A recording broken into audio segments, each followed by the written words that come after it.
Caravaggio was a genius, and like most geniuses, he tended to be eccentric.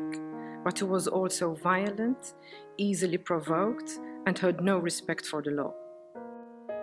We're in the oratory of the beheading of St. John the Baptist. In fact, we are sitting in front of Caravaggio's masterpiece, which is the martyrdom of St. John the Baptist. Michelangelo Merisi da Caravaggio, known as Caravaggio, which is a small town near Milan, is where he was born in 1571 and where he was raised as a young boy, and probably where he first got his artistic training. Caravaggio is one of those standalone artists because he changed the course of painting forever. He did this by doing away with high Renaissance models, with those idealized figures of the high Renaissance, and instead he replaced them with realistic depictions because he had a keen eye of being able to observe and perceive human nature, both the physical and the psychological aspects. His main aim was to bring the subject to the people in a way that it could be understood, so he wanted his works to be shocking.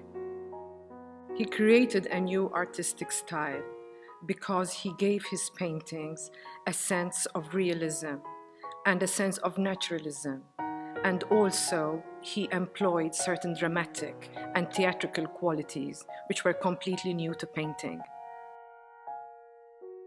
Like so many young artists, he moved to Rome at around 1602. He was attracted to the Eternal City because of the patronage that was expanding at that time. The Counter-Reformation had just occurred, and the Catholic Church was looking for a new artistic language.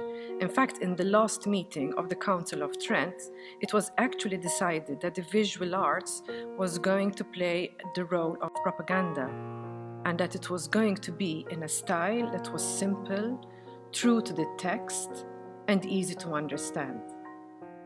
Few artists understood this as well as Caravaggio did.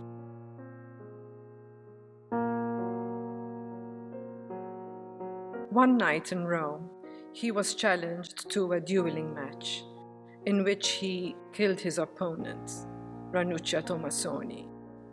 With a sentence on his head, he fled Naples, and this is how he came to Malta. He arrived here on the galleys of one of the knights. Upon arrival, he was initiated into the order by reigning Grand Master at the time, Alf de Wignacourt. This chambered oratory had just been finished, and he had dedicated it to St. John the Baptist. The Grand Master was very keen to promote the cult of this saint, so he wanted an artist to prepare the painting of the altarpiece. When he first stepped into the oratory, it looked very different to how it looks today. Martyrdom scenes had become very popular, and in all probability, he was actually told what to paint, because martyrdom scenes were going to increase the piety and the devotion of the worshipper. And this was Caravaggio's challenge. So let's see how he did this. John's execution takes place in a prison courtyard. He is dragged out of his cell to be beheaded on the command of Herod, because he wanted to satisfy Salome's wish. The executioner has already struck the fatal blow, and with his head being pressed against the ground, he now uncovers his neck, draws out a short knife to finish off the job. He juxtaposes youth against old age, fine, refined silks and velvet against the rough skin of the executioner. The whole scene takes part on the left-hand side of the painting.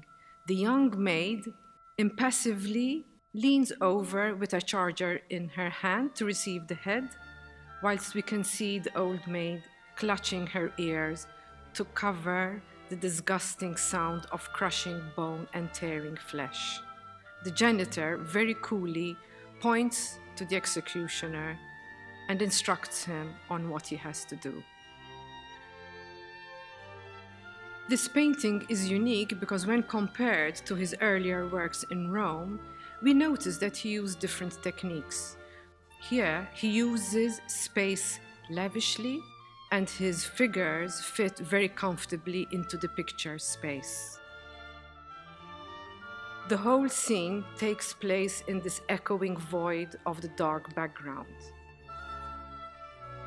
On the far right, two prisoners look out of the window, contemplating their own faith.